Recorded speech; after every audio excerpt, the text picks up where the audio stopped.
Thank you, Dr. Rohidi. A lot of excitement in the contact settings that you've done. Let me have the honor of introducing Mr. S.K. Rosenberg, who is the Consul General of Denmark. Usually, the diplomats are very easy to introduce, but I want you to hear his para of introduction because you will love it. All governments world over, we have 10 connections with international organizations and governments. This is one of them. And diplomats have been converting themselves into innovators. And that will be known because he comes from Ministry of Foreign Affairs of Denmark, but he's worked in innovation area, business development, in a triple helix cluster organization in the Danish audio technology industry. And remember, he has more than 10 years experience with fundraising, project and team management, strategic communication, entrepreneurship, innovation, science, diplomacy, and international trade. Sometimes I ask him, is he in the wrong job? But to you, he will talk about a lot of innovation. Thank you.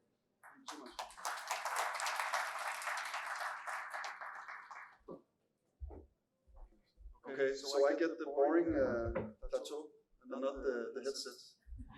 That's a good start. No, but thank you very much for the introduction. That was the first time I've heard that. Whether I have the wrong job, I think you're absolutely right. Maybe I do. Thank you for inviting me today. It's a great topic of personal interest. So when you invited me in, I didn't really know what to say, but I'm still prepared, and it will be very personal in the sense. So one could ask, today is all about the sexy metaverse. Why invite a boring diplomat? Super good question.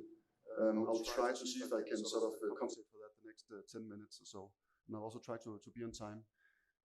So shortly, I'm the Consul General of Denmark in Karnataka. Yes, we have 21 people here in an office in Indre Janagar. Some of them work with Innovation Center Denmark, that I'm also heading, and then we have a trade team that helps Danish companies basically establish and do public affairs activities in India, do export, and then we have 2 people bringing back investments into Denmark.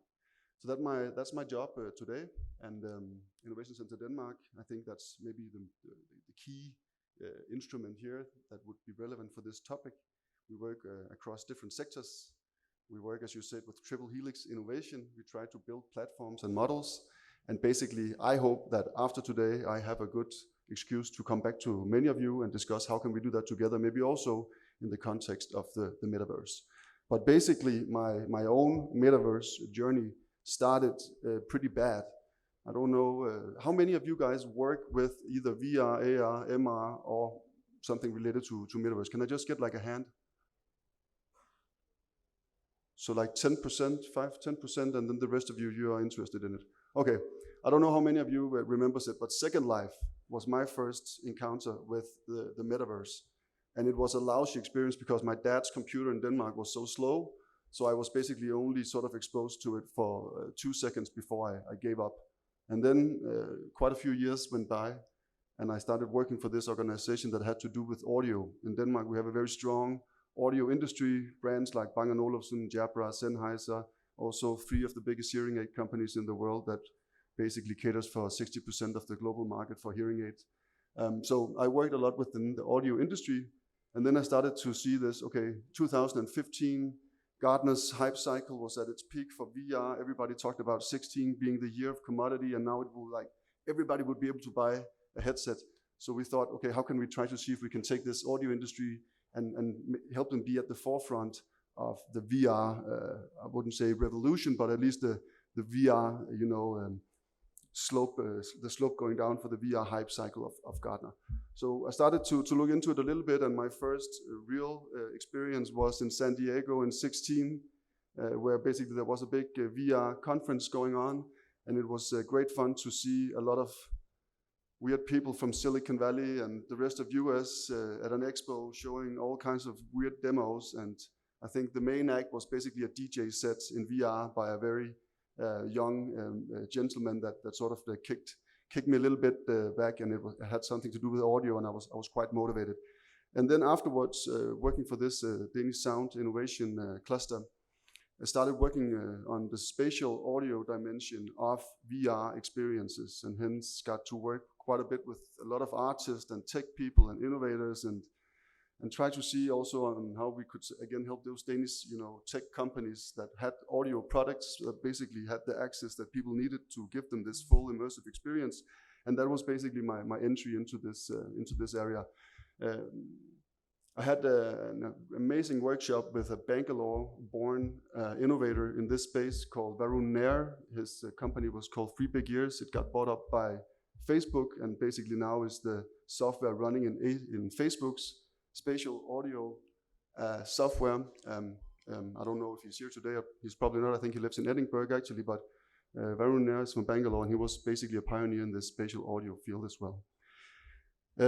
So yeah, played a little bit around with that, tried to do different things, also got involved in Denmark's first, let's call it XR conference and community, a big conference called Copenhagen that basically had its first event in 2016, and then we had a very good relationship, and all of a sudden I became the Boeing diplomat, and I moved to South Korea and took up a job as a science counselor at our embassy there. And then I have to say that the Metaverse and VR and XR for a little while disappeared. But then COVID came, and then basically some of us got pretty tired, a little bit like my experience with Second Life, by WhatsApp or by whatever platforms we used, Teams and Skype. We still use Skype. I don't know why, but maybe because a Danish founder was part of it. But we used a lot of different very boring platforms to try to continue what we work with as diplomats, namely to bring people together and discuss either policy, regulations, trade, innovation, science, research. I think it took me 2 months, and then together with some just as frustrated colleagues in Shanghai, we thought, okay, what can we do? How can we use Metaverse? How can we use VR basically to try to do our bread and butter work, namely to create that sense of presence among people that is so ever important to us in our work. So actually we started fooling around with it again in Seoul, and the pictures you see here is just that. That's basically us as diplomats trying to see how we could use Metaverse to do what we normally do. Together with some partners in Denmark, we basically developed our own environment where we brought people in for various purposes. So first attempt was a fireside chat between experts in Shanghai, Seoul, and Denmark on trenched in tech. That was one theme. Another one was smart city development. And what we figured out here was it's great for the people who are in this VR environment, but it's very bad if we want to get people to actually see it live. But the conversations that came out of this was much more deep, much more exciting than had we just had a telephone conversation and created a podcast based on that. So it kind of motivated us to continue. What kind of traits is it that we can actually really play around with? And then we thought, okay, normally we do like delegation trips. We bring in startups. We try to expose them to ecosystems and get feedback, product market feedback and stuff like that. So let's try to see if we can basically do a blended version of that with a bunch of startups in the edtech space in Denmark that in 2 days goes to Shanghai using a mix of Teams and VR, where it looked like this, where they pitched and got feedback from investors in the virtual environment. And that was actually pretty great.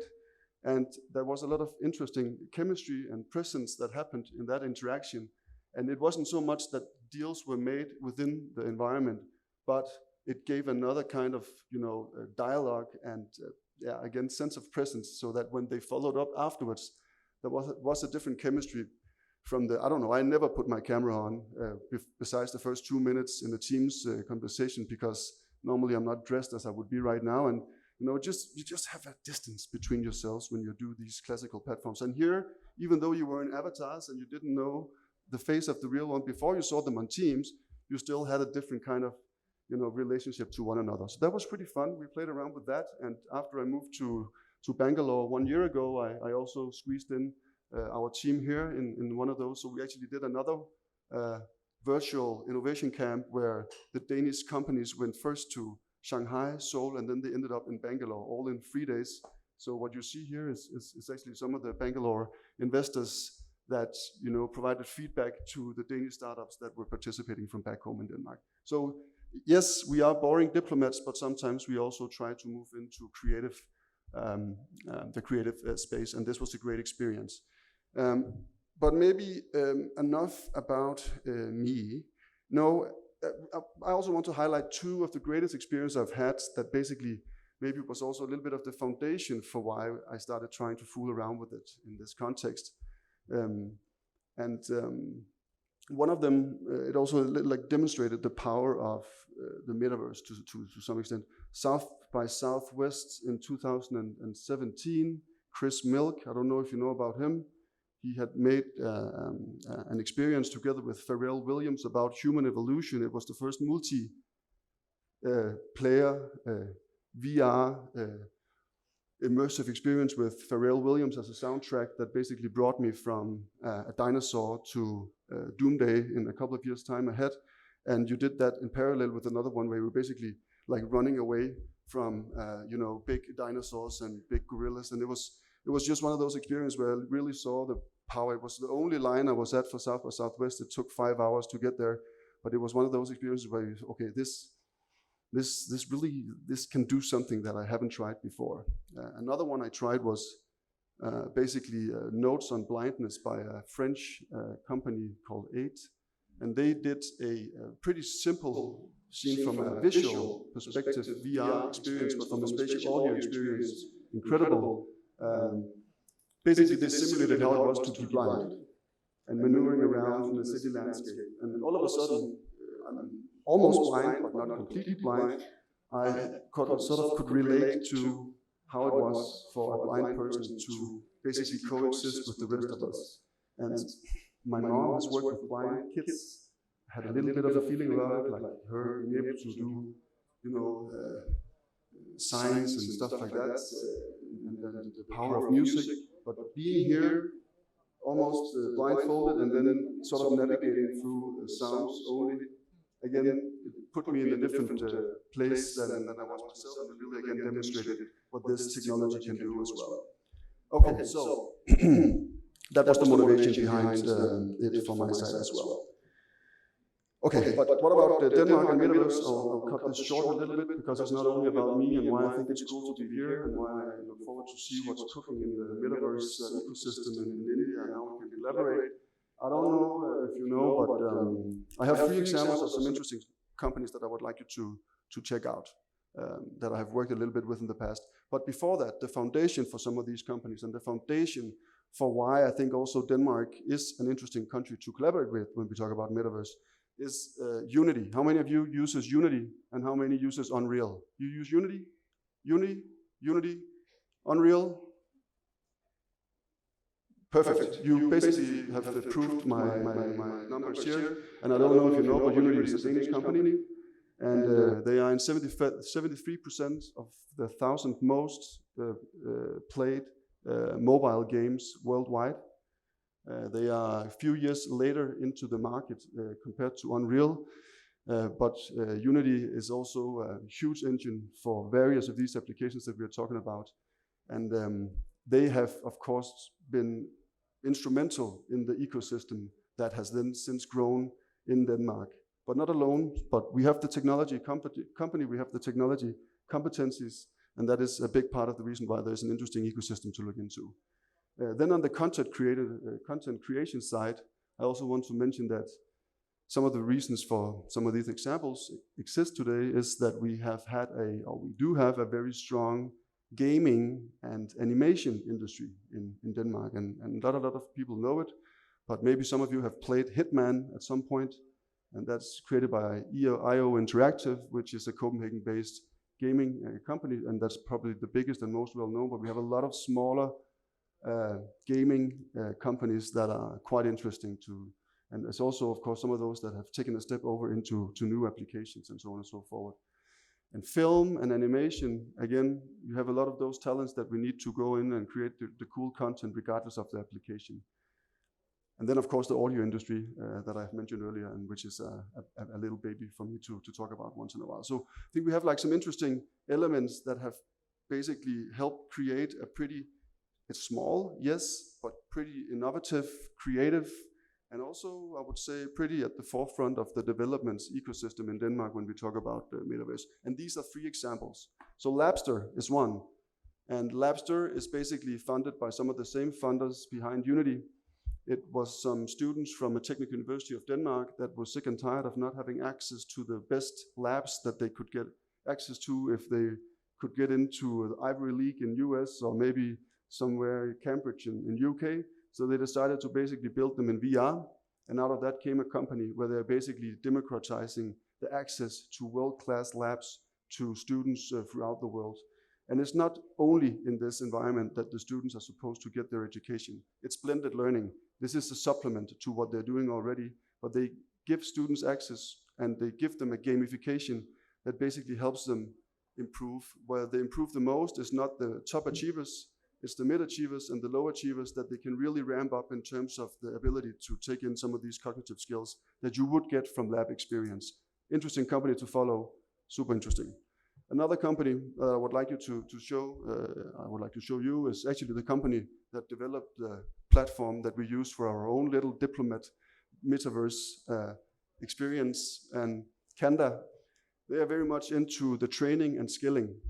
So basically this example is one of the applications where they have a good case with Siemens Gamesa, basically helping Siemens Gamesa train their staff that normally would go out on a very expensive training trip offshore to a windmill that stands maybe 20 kilometers offshore. You need to fly them out with a helicopter, put them down to get that experience of how it is to go into the nozzle and basically fix what is inside of the big offshore windmill. And now they do this and it's certified through, I would say, blended learning again, but using VR as an engine to basically teletransport the people in and show them around in what they need to focus on when they fix that. Another interesting company to follow, also in an Indian context with the green transition that you're looking into here.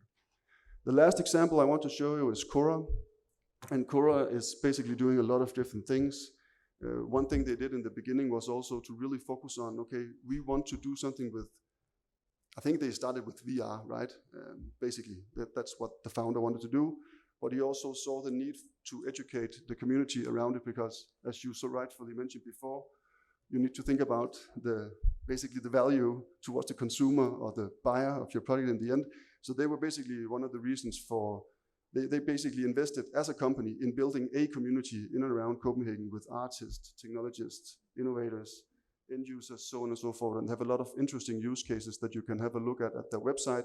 These are just 4 examples. They have really been successful in the health space with various applications, helping kids with anxiety, helping people, with pain, and so on and so forth. So a lot of interesting examples of applications with them as well.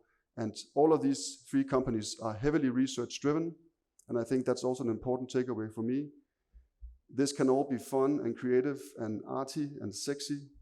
But if you want to have a serious company about this, remember to also have a research-based approach to demonstrating the quality and the proof and basically the impact that your applications have. And with that, I hope I sort of made myself a little sexier than the boring diplomat. And I look forward to hear what comes out of this session today. And I just want to say that we at the Boring Diplomat Mission here in Bangalore are very interested in doing sexy, interesting, but also valuable stuff with all of you moving forward within this space. So thank you very much for the invitation.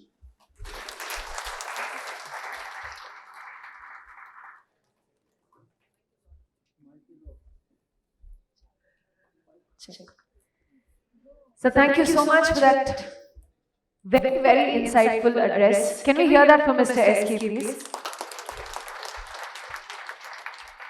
So with this, we understand that you are the master of the Metaverse. So we'll request you to please join me in the center as we'll now request you to launch a special report. I'd like to invite a few more dignitaries on the dais. Dr. Rohini Srivatsa, ma'am, please join us. Mr. Sanjeev Malhotra, sir, can we please have him back. Mr. Rakesh Prasad and Ms. Shiji Sunil.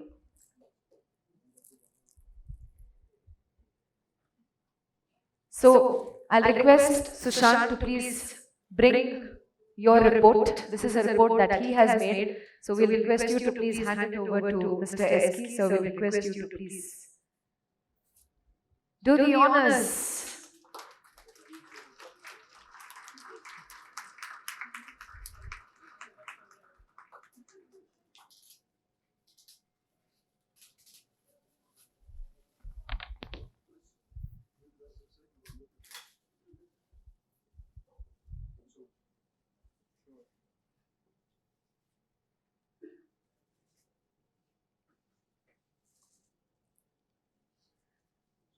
Yes, you can make some noise for this.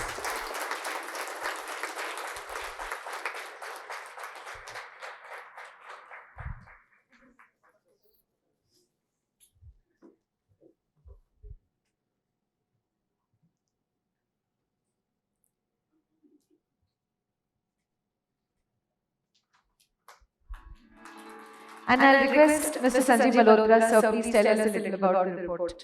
Yeah. First of all, I think a lot of effort has gone into it, and the person behind Sushant, who initiated this thing, and he's been collecting information from everywhere, and all the experts, and try to put it here, especially for people like you who've been looking for a primer. What is Metaverse? All the terminologies of NFTs and Web3s and avatars, are making it into our vocabulary, just like one-time password was a very technical thing 20 years ago, and now it's become a street language. And I'm sure 10 years from now, when we look at it, all these words will be spoken by everybody on the street, I think.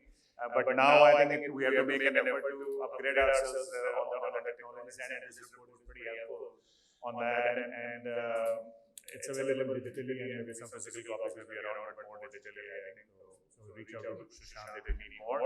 And Consul General, I think you have been pretty amazing. I think he's changing the image of diplomats, I think, from what you're doing. Actually, thank you so much. Your address was really interesting.